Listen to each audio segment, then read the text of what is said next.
a human arrangement. Unsa man ang labaw pa? Sa sinugdanan pa lang, nga nung gihimo, gidesign sa Dios ang kini nga kaminyo nato.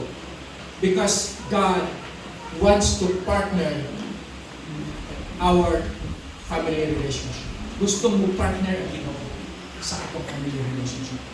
Nga nung gusto mo partner ang Dios? Because He wants that our marriage relationship mahimo siyang reflection una sa kind of relationship na gusto sa Dios masabtan sa tao. Diba? Ang marriage relationship gitawag deep and inseparable. Deep and inseparable. Kabalo ka, ang gusto sa Dios nga gamiton ang marriage relationship pagpasabot sa mga tao sa iyang gustong relasyon o sa iyang relasyon ngadto sa mga tao, ngadto sa iyang mga katawhan ba? May balik kong katawhan, mga believers, kingdom believers, body believers, yaman ang katawhan.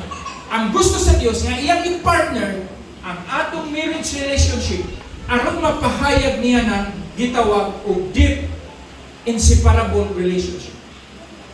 Ang marriage is inseparable man na siya. Ang gusto sa Dios nga ang atong relationship, ang relationship sa Dios ug nato inseparable.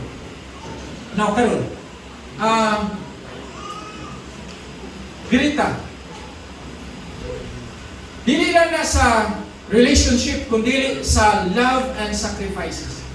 Ako pangutanan ninyo mga igsoon, asang dapita sa Biblia nga ang Dios nag-reveal, nagpadayag sa iyang gugma.